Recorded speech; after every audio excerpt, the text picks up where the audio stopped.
আচরণ করা যাবে না। আর প্রথম থেকে পড়াশোনাটা খুব মনোযোগ দিয়ে করতে হবে। বিশ্ববিদ্যালয়ে এমন কিছু সিনিয়র আছে, পলিটিক্যাল সিনিয়র, এখানে তোমাকে তারা তার দলে টানার চেষ্টা করবে। কি করবে? তার দলে টানার চেষ্টা করবে। আরে বিশ্ববিদ্যালয়ে পড়াশোনা নাই, এই হ্যান ত্যান, তুই রাজনীতি করবি, বিশ্ববিদ্যালয়ে আসছি রাজনীতি না করলে হয় নাকি? এগুলো সম্পূর্ণ হচ্ছে বোকাস কথা। রাজনীতির মধ্যে না হয় ভালো।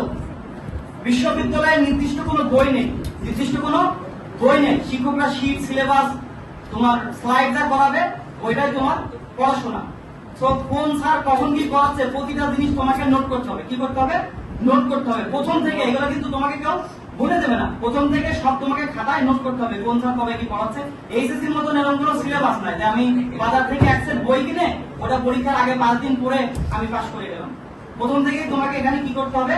প্রতিটা ক্লাসের বাই টু বাই নোট করতে হবে। আচ্ছা, তারপরে যেটা করতে হবে তোমাকে এখানে সবসময় তোমার পড়াশোনাটাকে ঠিক রাখতে হবে। তুমি যদি প্রতিদিন 1.5 ঘন্টা করে পড়াশোনা করো, তুমি তোমার ডিপার্টমেন্টে টপ করতে পারবে। বিশ্বাস হয়? তুমি প্রতিদিন বিশ্ববিদ্যালয়ের জন্য মাত্র 1.5 ঘন্টা করে পড়াশোনা করবা, তুমি তোমার ডিপার্টমেন্টে টপ রেজাল্ট করবে। কারণ বিশ্ববিদ্যালয়ের জীবনে হয় কি, বিশ্ববিদ্যালয় লোকেরা পড়াশোনা করতে চায় না। এখান থেকে ঢুকিয়ে দেওয়ার মাথার মধ্যে বিশ্ববিদ্যালয়ে পড়াশোনা নাই। হ্যাঁ, বিশ্ববিদ্যালয়ে পড়াশোনা আছে, কিন্তু সেটা লিমিটেড। স্যার যতটুকু পড়াবে ততটুকুর মধ্যেই তোমার পরীক্ষা হবে। এখানে কি হয়, তোমাকে 10টা চ্যাপ্টার বলে দেয় কলেজ থেকে, যেভাবে করো তুমি পড়ে নাও। বিশ্ববিদ্যালয়ে এরকম না। স্যার যদি 2টা চ্যাপ্টার পড়ায়, ওই 2টা চ্যাপ্টার থেকেই তোমার ফাইনাল পরীক্ষা হবে, বাকি চ্যাপ্টার তোমার পড়া লাগবে না। এজন্য শিক্ষক যতটুকু পড়াবে ততটুকু খুব মনোযোগ দিয়ে পড়ার চেষ্টা করবা। আচ্ছা, এই ছিল পড়াশোনার ব্যাপারে। আরো অনেক বলা যায়, তোমরা যারা অনেক বেশি জানতে চাও আমাকে নক দিও, আমি বলে দেবো কি কি করতে হয়, যদি সময় স্বল্পতা।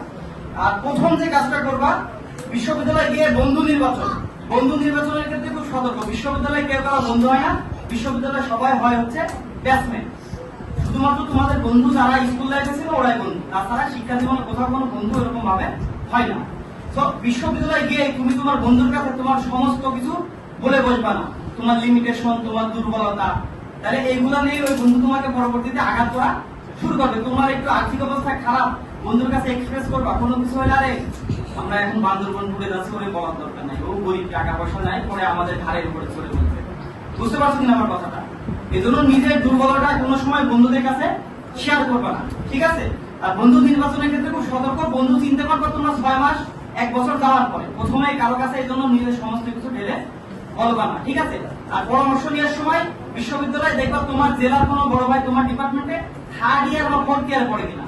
তুমি যদি ইমিডিয়েট সিনিয়রের কাছে যাও, ইমিডিয়েট সিনিয়ররা মাত্র বিশ্ববিদ্যালয়ে প্রবেশ করছে, তারা তোমার ওই ডিপার্টমেন্ট অনেক ভালো হ্যান্ডেল, মানে তার একটা ভ্যালু বাড়ানোর চেষ্টা করবে। আর বাস্তবিক কথাটা তোমাকে বলবে 3rd ইয়ার বা 4th ইয়ারের সিনিয়ররা। এজন্য পরামর্শ নেওয়ার ক্ষেত্রে 3rd ইয়ার বা 4th ইয়ার সিনিয়রদের কাছে সবসময় পরামর্শ নেবে।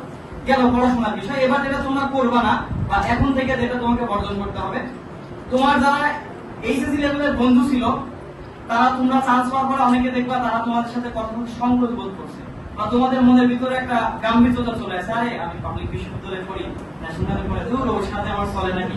নো, বন্ধুদের মাঝে কোনো পাবলিক প্রাইভেট কোনো কিছু চলে না। বন্ধু বন্ধুই। তোমার যে বন্ধুর সাথে তুমি এইচএসসি তে পড়াশোনা করছো, সেই বন্ধুর সাথে তোমার সবসময় ভালো সম্পর্ক রাখতে হবে, প্রথম কথা। দ্বিতীয় কথা হচ্ছে ওই বন্ধুর সাথে তোমার যখন দেখা হবে, তুমি বিশ্ববিদ্যালয় নিয়ে একটা চু শব্দ তার সাথে করতে পারবে না। সে যদি নিজে থেকে না শুনতে চায়, আমার বিশ্ববিদ্যালয়ে চান্স হয়নি, তোমার চান্স হয়নি, তোমার সাথে দেখা হলো, আর বন্ধু পুলিশ না, ক্যাম্পাসে প্রতিদিন হই হুলো অনুষ্ঠান, গতদিন এসএসআই ছিল কনসার্টে, তার খারাপ লাগবে। যখনই তোমার যে বন্ধু চান্স পাইলে তার সাথে তুমি থাকবা, তখন তার সাথে তার তোমার যে স্মৃতিগুলো তার সাথে কলেজ লাইফে বা স্কুল লাইফে আছে, তুমি এইগুলো নিয়ে কথা বলবা। সে যদি তোমার সাথে বিশ্ববিদ্যালয় জীবন সম্পর্কে না শুনতে চায়, তোমার বলার কোনো প্রয়োজনীয়তা নেই, প্রথম কথা। দ্বিতীয় কথা হচ্ছে তার সাথে যখন তুমি বাইরে বা গ্রামে ঘুরতে যাবা, তোমার বিশ্ববিদ্যালয়ের লোগোযুক্ত টি শার্ট পরে তুমি যাবা না। বুঝতে পারছো কথা? তোমার বিশ্ববিদ্যালয়ের লোগোযুক্ত টি শার্ট পরে তোমার যে বন্ধুটা বিশ্ববিদ্যালয়ে চান্স পায়নি, তার সাথে তুমি কখনোই ঘুরতে যাবা না। মনোযোগ দিয়ে শুনে রাখো কিন্তু।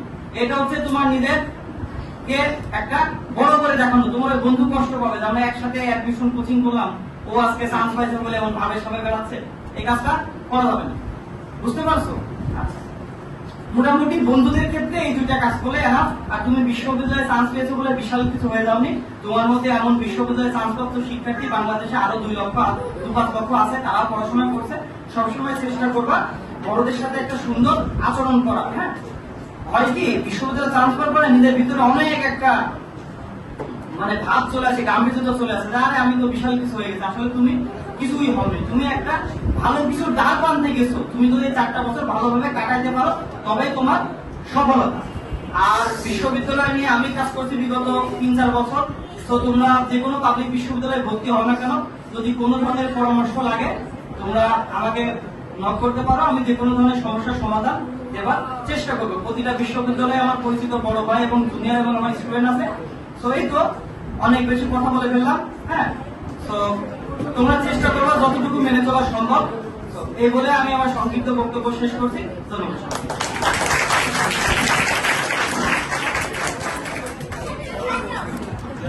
ধন্যবাদ আকাশ ভাইকে তার সুবিধার জন্য। আমরা